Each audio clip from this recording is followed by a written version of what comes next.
Right now, a new to homicide investigation in the Wisconsin Dells. The latest from law enforcement and neighbors in the area. Plus, more deaths reported in Texas following devastating flooding. And North Carolina rescue crews are also responding there for flooding. This is News 3 Now at noon. Thanks for joining us. I'm Josh Breiter. New at noon, the Dane County Medical Examiner is releasing the name of the person who died on Lake Mendota over the weekend. 40-year-old Morgan Crowell of Madison was pronounced dead at the scene on Sunday morning. The cause and manner of death is still pending. A passerby reported that a person was roughly 50 feet offshore near the Memorial Union. UW police are investigating. They report no signs of foul play. Right now, Beloit police are investigating a shooting from over the weekend. It happened just before 2 Saturday morning on Dewey Avenue, just north of the Oakwood Cemetery. Officers say a person suffered a non-life-threatening injury and was treated at a nearby hospital. Police only shared limited details, saying the investigation is active and ongoing. If you have any information, you are encouraged to reach out to the Greater Beloit Area Crime Stoppers. 2 Sun Prairie officers are recovering after injuries during a chaotic incident. Police say officers rushed to South Bird Street near Pheasant Run Park after reports of multiple people involved in a dispute. Minors started arguing and the situation became physical as family members joined in. Officers arrested 4 people, with one facing a battery charge against an officer. 2 minors also received citations. Time now for a first check of the forecast. Meteorologist Jacob Montesano's here with your first warn weather. Hi, Jacob. Hey, Josh. Temperatures right now not too bad at all. Upper 70s, lower 80s. Definitely on the warmer side as you step outside. But considering it is the warmest time of the year, it's actually kind of very close to normal and not anything above that level. And looking at the heat index values, they're also not too bad. Still on the warm side, middle 80s, middle to lower 80s for the heat index values. But to see no 90s right now, that's certainly some good news. Now, looking at the current radar, we are seeing a few light showers out there. Nothing too heavy right now. We could see a few of these thunderstorms begin popping up during the afternoon, but especially later in the afternoon into the evening, that's the best chance of us to see some possible thunderstorms. The good news is that the severe weather risk is very, very low, and it's possible that many locations don't see any storms at all. But definitely be prepared for the chance of a brief thunderstorm for your given area. This may continue into the early overnight hours, but once we get closer to Wednesday morning, it will have cleared out of the area. So throughout the afternoon, temperatures will be consistent with a few chances of storms, highs in the middle to lower 80s and upper 70s. Overnight lows are going to drop into the middle and lower 60s. It is going to be foggy later tonight, and I'll talk more about that later. But then for the day tomorrow, it's also going to be pretty good. Just a very, very small chance of storms for Wednesday. You know, this time of year, you can't completely rule out just a small chance of rainfall, and that looks like it'll be the case for tomorrow. And I'll continue tracking the forecast for the rest of the week and show you our next best chance of thunderstorms coming up a bit later. All right, Jacob, we'll see you later in the show. Thank you. A major ruling from the Wisconsin Supreme Court could clear the way for a statewide ban on conversion therapy. In a 4-3 decision, the court siding with Governor Evers, declaring that a Republican-controlled legislative committee overstepped its authority by blocking the ban. The controversial practice aims to change a person's sexual orientation or gender identity, something widely discredited by medical experts. The ruling not only allows Wisconsin's licensing board to treat conversion therapy as unprofessional conduct, it also curbs the legislature's ability to halt agency rules. Residents are now back in their homes today following a downtown high-rise evacuation. This happened yesterday when high carbon monoxide levels were detected.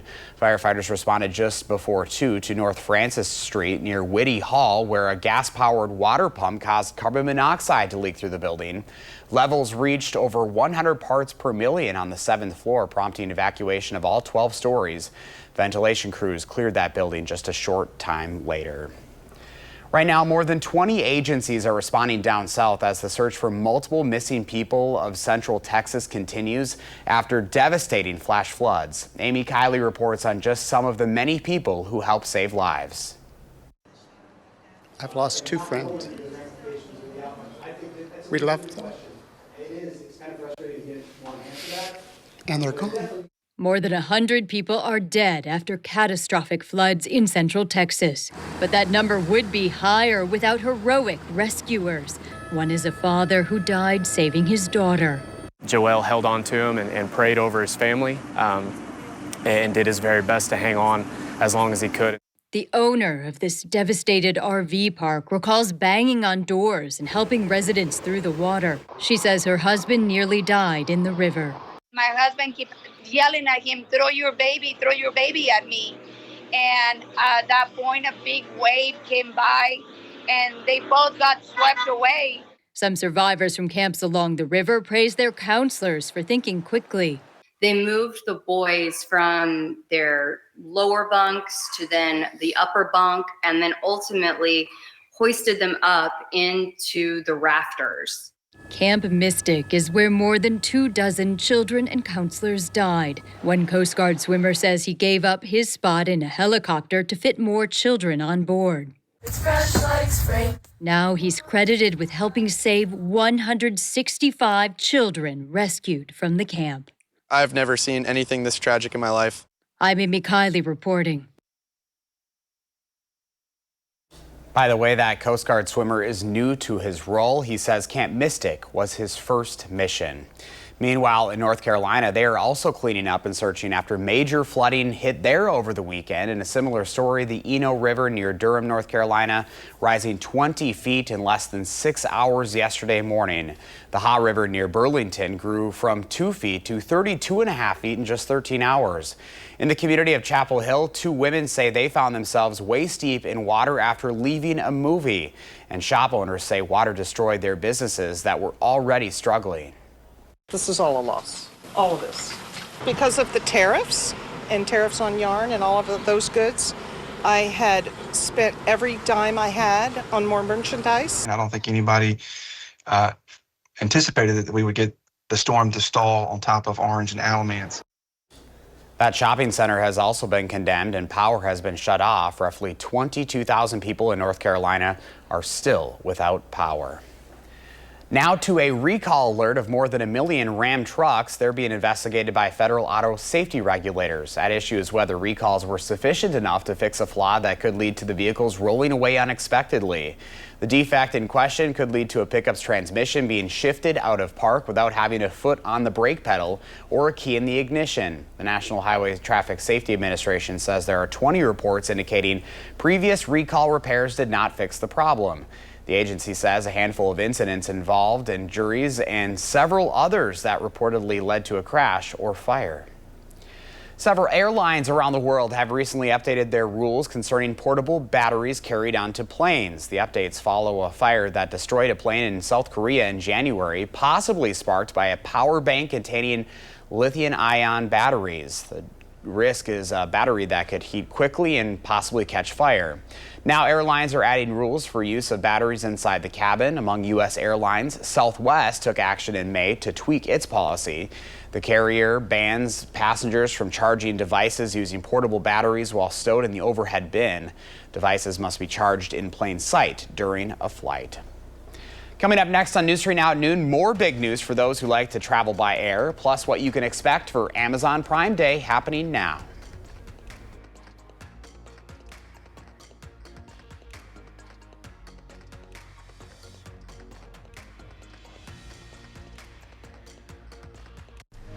You're watching News 3 Now at noon. Moving forward.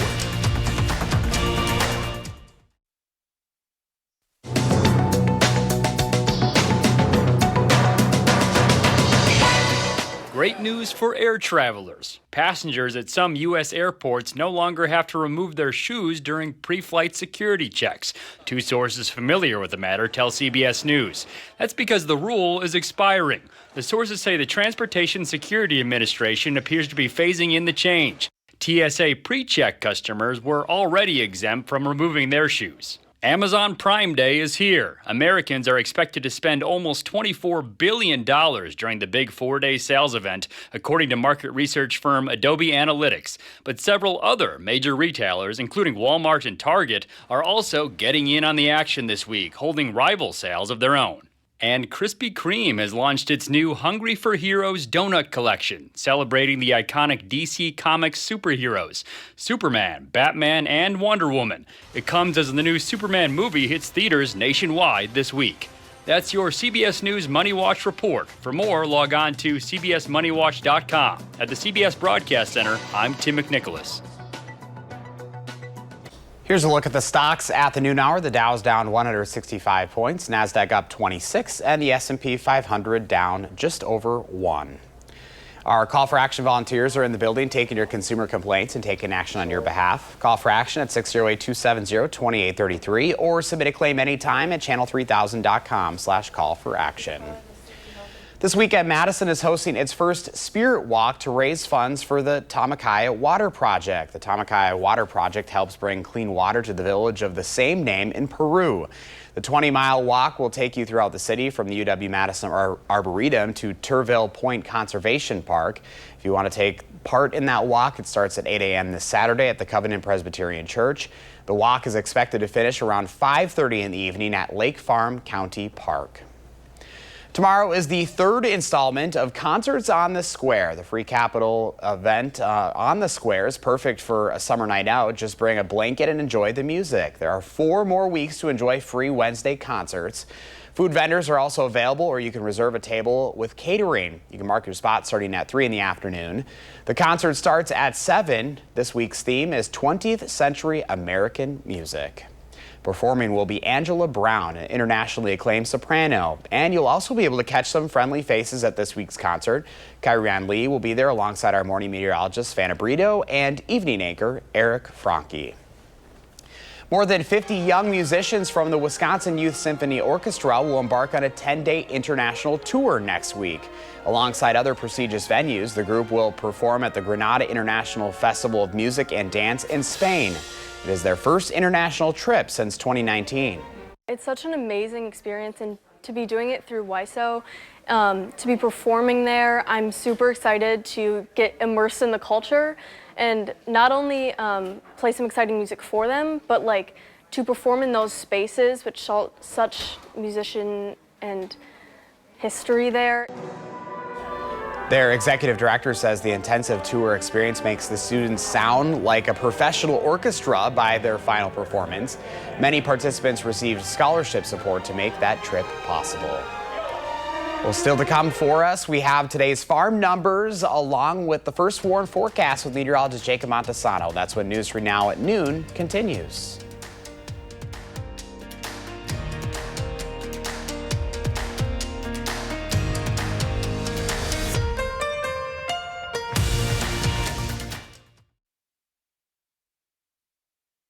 Pam Yankee's out of the radio barn this afternoon, so here are your farm numbers.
Time now for your certified most accurate forecast in Madison. Here's first warn meteorologist Jacob Montesano. Hi, Jacob.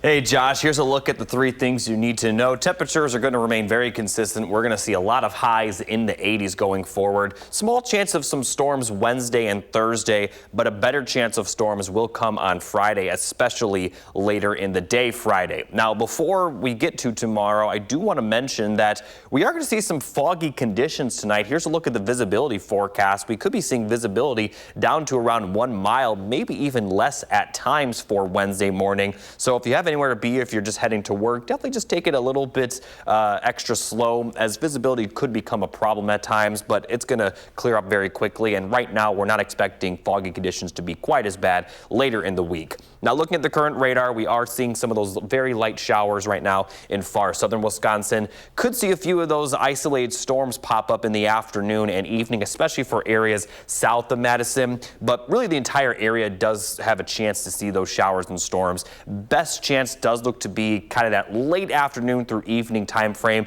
kind of between 4 p.m. to around 8 p.m. But once we get later into the night, it's less likely. And then for Wednesday, notice that fog in the morning, but not really going to see much precipitation. And although we can't completely rule out an isolated shower or storm, much of the area should be very dry, and that's going to be the case for Thursday as well. Maybe a little bit of a better chance of rain for southwestern Wisconsin Thursday morning, but excuse me, by Thursday afternoon, once again, just a very small chance of some rain. Now, fast forwarding to Friday, we're going to see a few scattered showers and storms early, but a better chance of storms will come later in the day and into the evening, where we are going to see possibly a line of these showers and thunderstorms roll through the area. Right now, it looks like the best chance of rain will be kind of during the early overnight hours, with some of that rain continuing into Saturday. But then by Saturday afternoon, it does look like we'll see the conditions and the rainfall mostly clear out of the area, but we could see some severe weather with that line of storms Friday evening. We don't have an alert day in the forecast yet, but we are keeping an eye on the potential. It does look like, though, that if we do see severe weather, we're not going to see too much. So to recap the temperatures, we are going to be seeing comfortable temperatures continue, looking at highs in the lower 80s to upper 70s for today and also tomorrow. The temperature forecast will be very similar. A little bit of a better chance of some storms later today than tomorrow. Tomorrow should be mostly dry. And as we continue looking at the temperature forecast, they're not going to change all that much this week. Highs in the middle to lower 80s. Might start to see some warm temperatures early next week, but overall, really the next 10 days are going to feature pretty consistent temperatures, and considering this is the warmest time of the year, this is pretty good news, and that there's not any days in the forecast that are, brutally hot. Now, after that rain clears out Friday, or should say Friday night into early Saturday, most of the weekend does look pretty good. Again, by Saturday afternoon, we should be dry, and then Sunday almost certainly looks dry with some more consistent rain returning for the middle of next week. So, the fact that the weekend looks pretty good, definitely some good news. And even the storm chances today, not really too significant. Now, Friday, and especially Friday night, that looks very likely. But beyond that, we're not really going to see a ton of rainfall. So most of these days coming up are going to feature dry conditions for much of the day. All right, we'll keep tracking it. Thank you, Jacob. When we come back at noon, Howard's working in the Mr. Food Test Kitchen. When it comes to making dinner, it needs to be fast, budget-friendly, and easy. Today, we've got a recipe that fits all those requirements.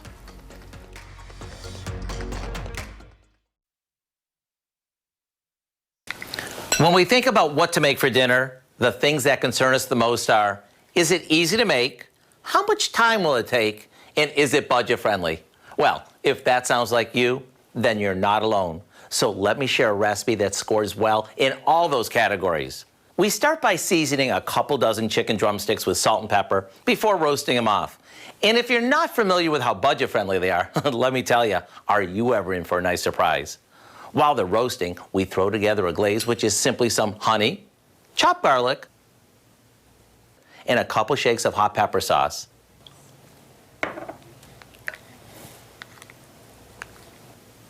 Now we slather the par-baked chicken with the glaze, and back into the oven they go until the coating caramelizes and the skin gets crispy. See, I told you. It's cheap, easy, and it takes no time to throw together. What we end up with is the juiciest, most flavored packed chicken you've had in a long time. And if you want to try this glaze on other cuts of chicken, go ahead, be my guest. So what are you waiting for? Go online and get the recipe for our honey garlic drumsticks, so you can have a new dish to add to your weeknight dinner routine. I'm Howard in the Mr. Food Test Kitchen, where today we found an easier, budget-friendly way for you to say, ooh, it's so good. Here's Jacob with the final check of your first warn weather. Thanks, Josh. Here's a look at the 10-day forecast. We are going to see a chance of some showers and storms later today. Very small chance of those storms for Wednesday and Thursday. Otherwise, we should be pretty dry. We'll see some morning fog Wednesday, but the afternoon will be sunny. Friday, we are going to see a good chance of rain, especially later Friday evening and Friday night, where we are going to see a line of showers and storms roll through. Could bring some severe weather, although right now the extent of the severe weather does not look like it's going to be too great, but we're keeping an eye on it. The weekend does look to be pretty good. Might see some lingering rain for Saturday morning, but by Saturday afternoon it should be dry, and then Sunday is almost certainly looking dry right now, with some showers and storms returning for the middle of next week. And during all this, the temperature is not really going to change too much. And as I mentioned a moment ago, considering it's the warmest time of the year, it's very good news to not see any days in the 10-day forecast featuring very hot temperatures where we see those heat index values in the triple digits. Not going to see any of those going forward. All right. Thanks for watching News 3 Now at noon. Coming up next is The Bold and the Beautiful. Our next newscast is coming up live at 4 p.m. And you can always find us streaming 24/7 on Channel 3000+. Have a great afternoon.